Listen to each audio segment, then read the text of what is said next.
I'll write a third-person story for Part 1, The Forbidden Archive in simple English, keeping it around 800 words and making it interesting. The light in the Academy library dimmed as night fell. Most students had left for their quarters, but 3 figures still hunched over glowing screens in the corner. "I found something strange," whispered Day, his blue skin reflecting the soft glow of the terminal. "Look at this footnote about humans." June and Hannah moved closer to see. June's 4 eyes blinked rapidly while Hannah's antennae twitched with curiosity. "The human exemption," read Hannah. "All human species from Sol 3 are permanently banned from participation in galactic warfare under Regulation 7290B. Jones scratched his scaled head. "Why would anyone ban humans? I thought they were just primitive apes barely able to reach their own moon." "That's what we're taught," said Day. "But this regulation was made only 50 years ago, right after humans joined the galactic community." The 3 students were in their final year at the most prestigious galactic military academy.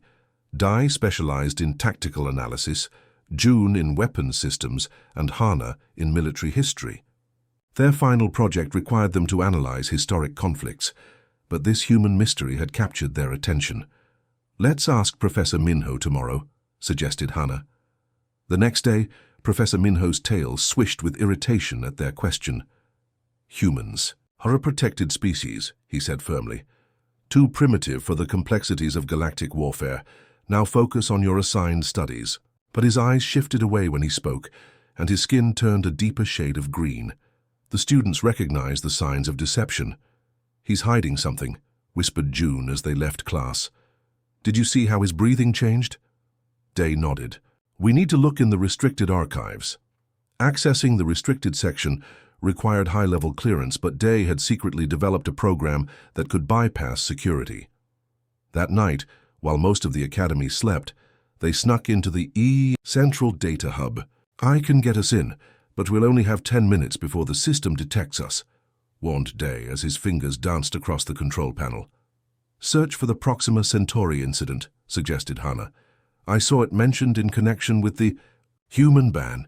The screen flickered and files appeared. Most were locked with additional security, but one video file was accessible. June quickly copied it to their secure tablet. "Someone's coming," hissed Day. They quickly closed the terminal and hid behind a row of tall servers. Academy security guards walked past, their light beams sweeping the room. The students held their breath. Hannah's antennae pressed flat against her head to avoid detection. After what felt like hours, the guards left. Back in June's room, they played the video.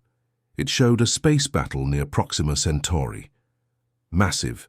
Alien ships fired at each other, while smaller fighters zipped between them. "Those must be the Vaughn ships," said Day, pointing to the black spike-covered vessels. "The first major threat the Galactic Alliance faced." The footage shifted to inside a battle cruiser. Various alien species worked together, but among them stood figures that looked different, humans. They were smaller than most species, with no obvious physical advantages. "They look so ordinary," said Hannah. "Why would anyone ban them from fighting?" The footage continued. The battle cruiser was hit. Alarms blared and smoke filled the command center. Then the camera focused on the humans as they received news that a civilian transport had been destroyed. Something changed in the humans' expressions. Their bodies tensed and their eyes narrowed. One human officer began giving orders with such intensity that even taller, stronger alien species immediately obeyed. The footage switched to an exterior view of human fighters engaging Vaughn ships. Their flight patterns were unlike anything the students had seen before. Unpredictable, seemingly reckless, yet devastatingly effective. "They're fighting like they don't care if they live or die," whispered June. Then came footage from inside a human fighter craft. The pilot was bleeding but ignored his wounds. His eyes had a strange focus that seemed almost predatory. When his wingmate's ship was hit, the human let out a sound that made the student's skin crawl, part scream, part growl. Then the video abruptly cut off. The 3 students sat in silence, trying to process what they'd seen. "That can't be right," said June finally. "Humans are supposed to be the weakest spacefaring species. Teacher Sung calls them cosmic babies." "Whatever we just saw," said Day, "those weren't babies." Hana was already searching her notes. We need to find someone who was there, someone who fought alongside humans. The Academy records show a Commander Dosu retired 5 years ago, said Day, pulling up personnel files. He was stationed at Proxima Centauri during that time. Then we find Dosu, said June, his determination evident as all 4 eyes focused. Because I think we've been lied to about humans our whole lives. As dawn broke over the Academy spires, the 3 friends made a pact to discover the truth. Unaware that their curiosity would soon lead them to uncover the galaxy's most carefully guarded secret, Commander Dosu's home sat far from civilization on the small moon Elo, orbiting a gas giant at the edge of Alliance space. The 3 Academy students, Day, June and Hana, looked out the transport window as they descended, seeing only rocky plains and a single dome structure with dim lights. "Are we sure this is wise?" asked Hana, her antennae drooping slightly. "We could be expelled for leaving without permission." "We need answers," replied Day, his blue skin darkening with determination. "And Commander Dosu is the only veteran from the Proxima incident we could locate." The transport landed with a gentle thud. Outside, the thin atmosphere required them to wear breather masks. They approached the dome and pressed the entry request. After a long wait, the door slid open. An old alien with faded purple scales and one cybernetic eye stared at them suspiciously. "What do young Academy fools want at this hour?" growled Commander Dosu.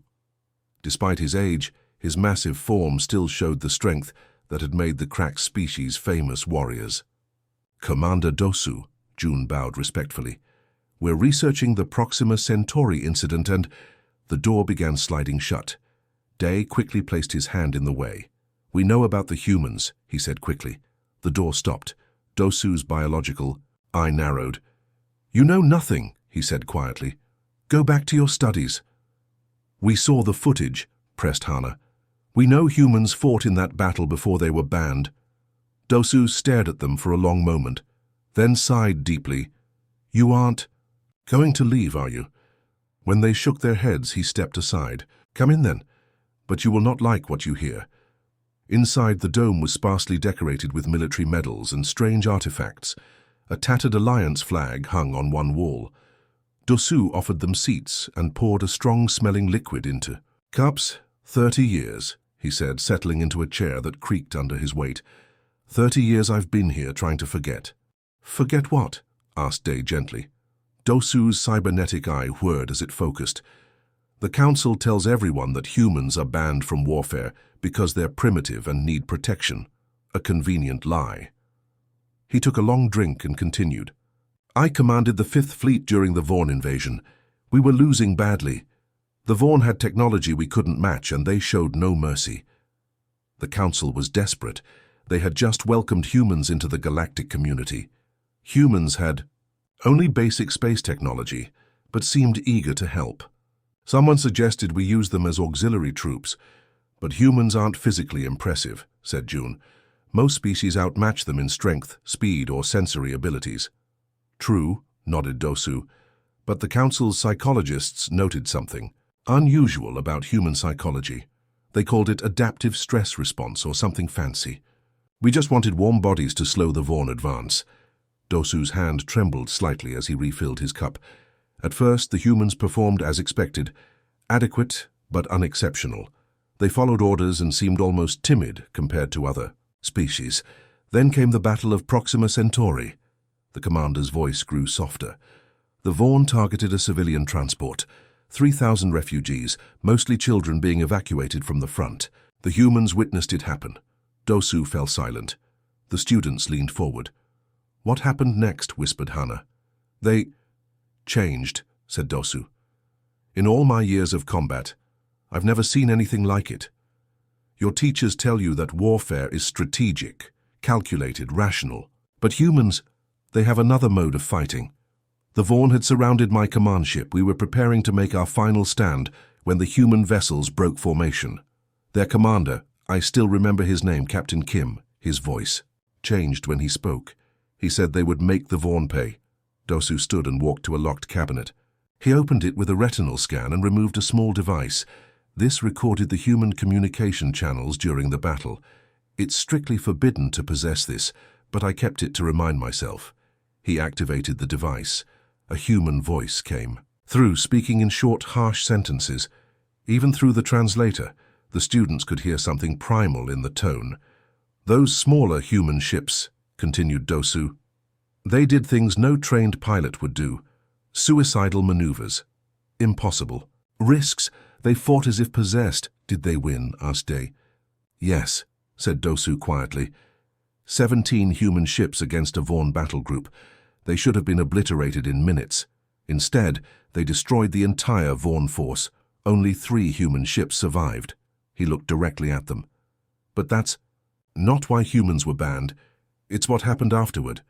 The surviving human vessels were damaged, their crews injured. But when we detected more Vaughn ships approaching, they didn't retreat. Captain Kim requested permission to engage again. Dosu's voice became a whisper.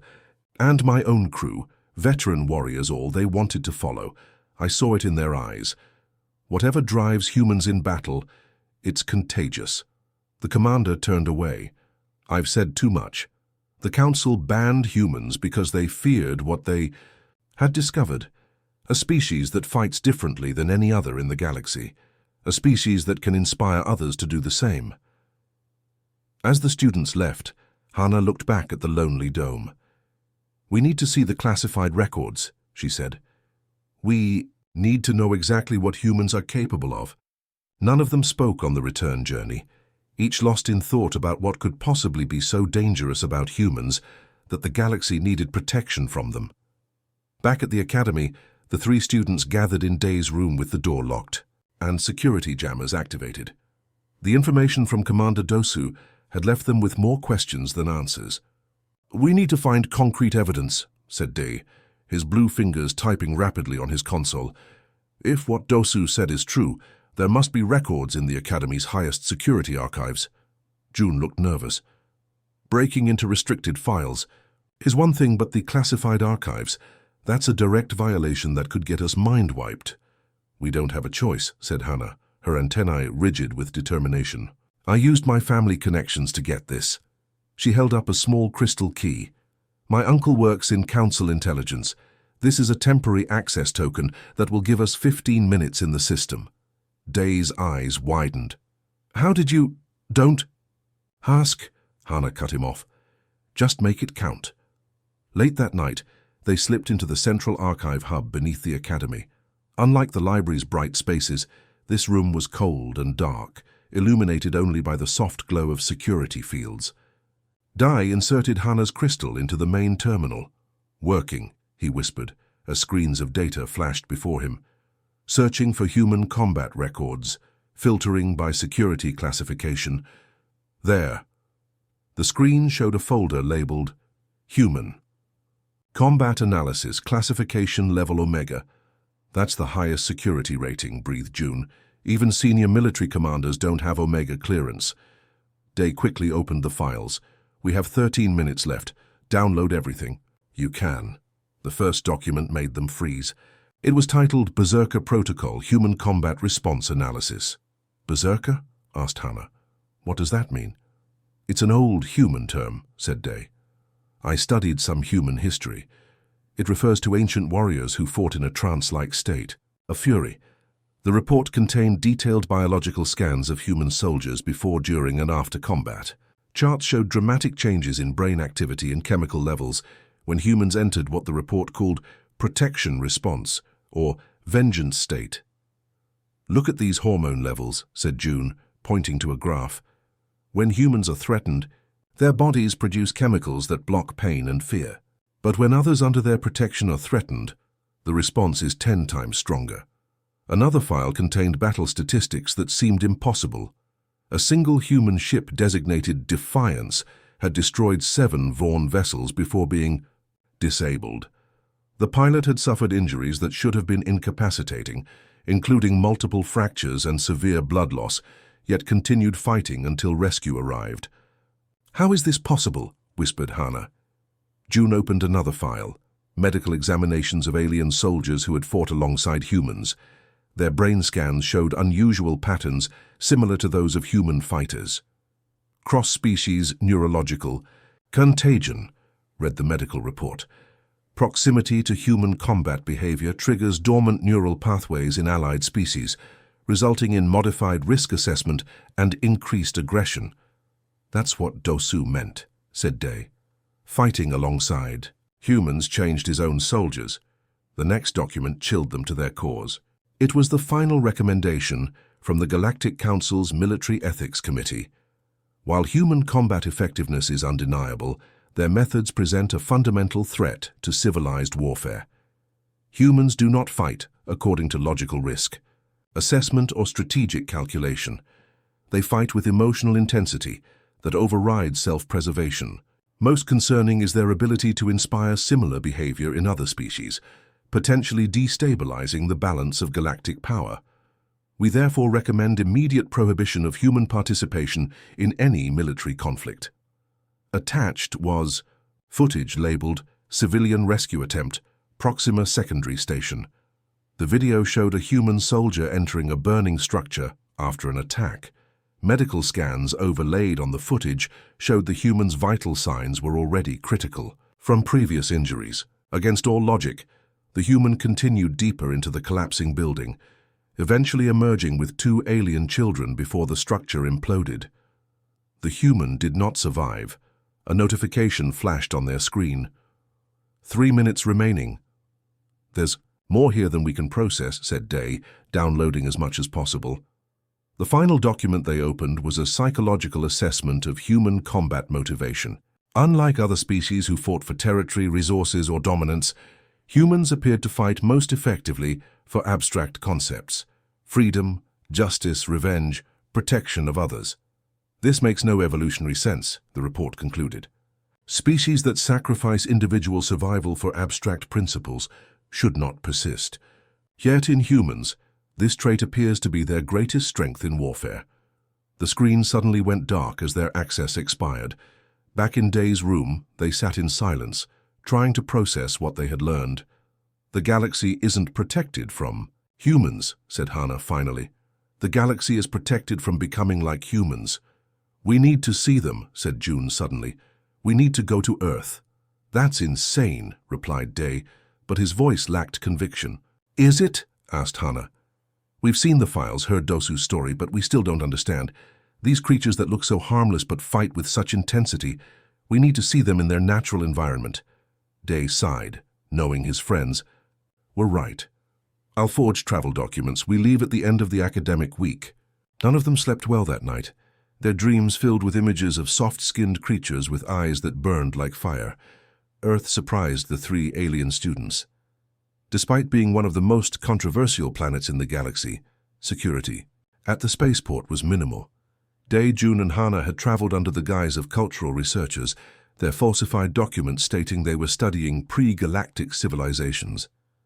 I expected more danger, said June, as they stepped onto Earth soil for the first time. From the classified files, I thought humans would look more threatening. The spaceport was in a region humans called New Zealand, chosen for its relative isolation. Around them, humans went about their daily lives, talking, laughing, carrying bags, and greeting loved ones. They looked so ordinary. Remember, whispered Hana, these are the same creatures that made Commander Dosu's voice shake 30 years later. Their local guide, an AI interface named Guide, materialized beside them. Few humans worked directly with aliens, as most preferred using AI intermediaries programmed to understand alien biology and cultural norms. Welcome to Earth, said Guide. Your accommodations are ready, and I've prepared an itinerary based on your research parameters. Their first stop was a historical museum. Displays showed thousands of years of human history, much of it devoted to warfare with themselves. They fought over 15,000 recorded wars, whispered Day, reading the information, against their own species. June's 4 eyes blinked rapidly. No wonder they were so effective against the Vorn. They've had more practice fighting than any species in the Alliance. The museum had a special exhibit about heroes, humans who had performed extraordinary acts during wars or disasters. One display showed a small human female who had carried 6 injured children from a collapsed building. Medical analysis indicates she suffered 3 broken ribs and a punctured lung during the rescue, read Hannah from the display. Yet she continued until all children were safe. Just like in the classified footage, said Day, their research continued for days. They watched humans in parks, markets, and transit stations. They observed human entertainment, much of it glorifying sacrifice and heroism. They studied historical texts about human responses to threats. On their 5th day, they witnessed something unexpected. They were walking through a busy city center when a human transport vehicle swerved out of control and struck a pole. Within seconds, the scene transformed. Humans who had been walking by stopped and rushed toward the smoking vehicle. Some called emergency services. Others tried to open the damaged doors. One human used their jacket to smother small flames that had appeared. The 3 aliens watched in stunned silence as ordinary civilians transformed into a coordinated rescue team without any communication or central command. It's the same response pattern, whispered Day. Just like in combat. Later that evening, they visited a small establishment where humans consumed mild intoxicants and socialized. Their research suggested such places were good for casual conversation. An older human with grey hair noticed them and approached. The translator indicated his name was Park. Galactic visitors, eh? Don't see many of your kind in places like this. Hannah, who had studied human social customs, bought the man a drink, as was traditional.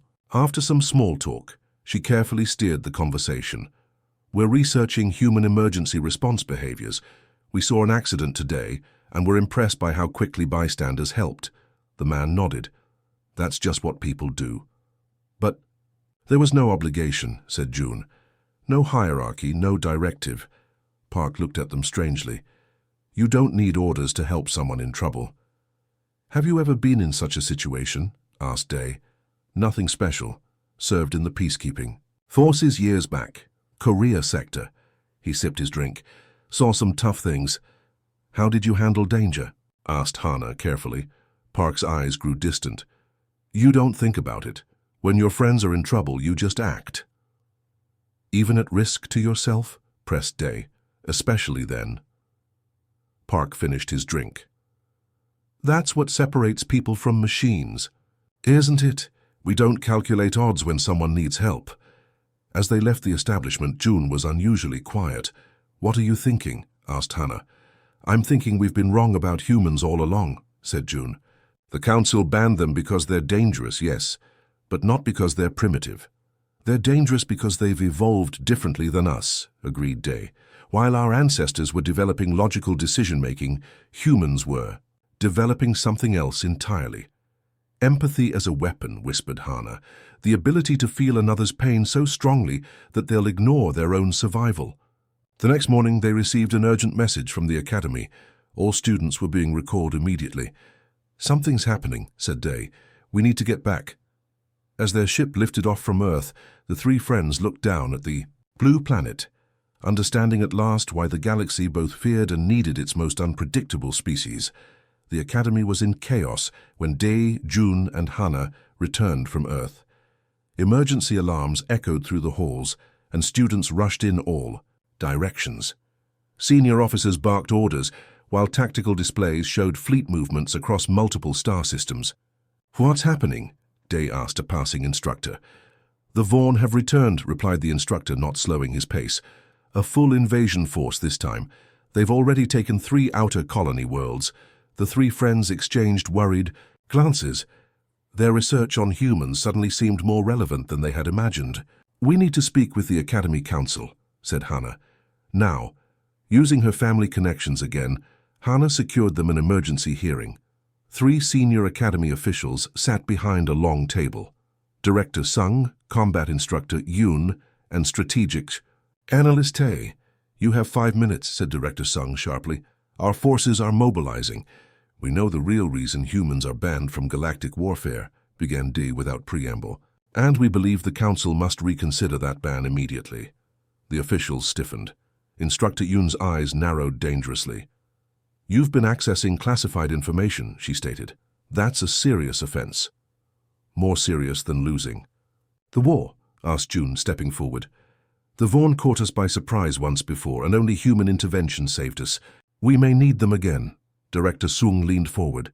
You cannot possibly understand the implications of what you're suggesting. We do, insisted Hana. We've seen the records of the Proxima Centauri incident. We've spoken with Commander Dosu. We've even visited Earth. The officials exchanged alarmed looks. Then you know how dangerous they are, said Analyst Tay. Humans don't just fight, they transform warfare itself. Exactly, said Day. The ban exists not to protect humans, but to protect the galaxy from what humans represent, a completely different approach to conflict. Day activated a display showing the data they had gathered. Most galactic species evolved to see warfare as a logical exercise, a calculation of resources, territory, and acceptable losses. But humans evolved differently. June continued. Humans fight with emotion, with rage, fear, love, and even hope.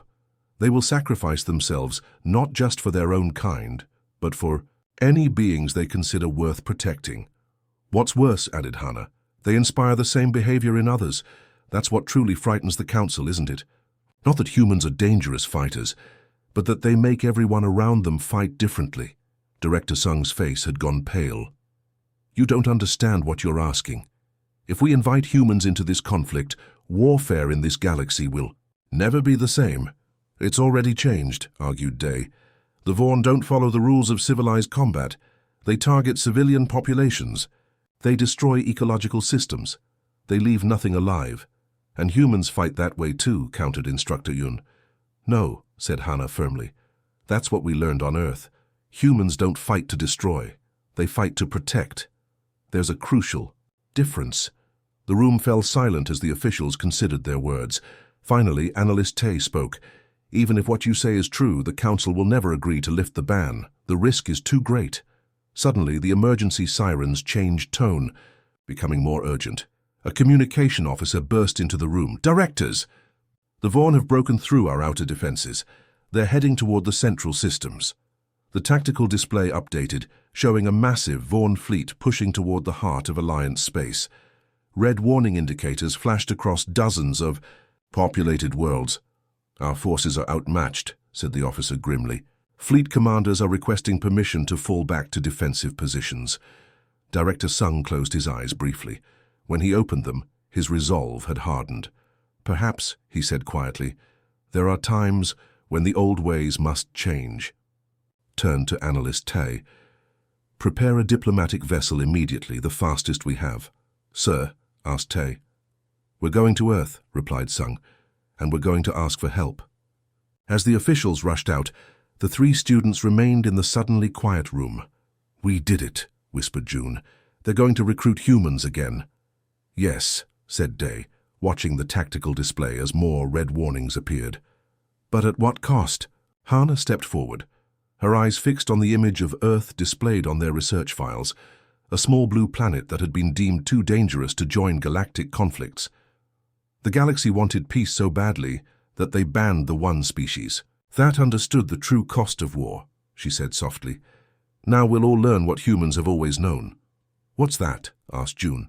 That some things are worth fighting for, replied Hana, even if you know you might lose everything in the process. Outside the window, they could see a sleek diplomatic vessel preparing for departure, heading toward Earth to ask humans, once more, to teach the galaxy how to fight for survival.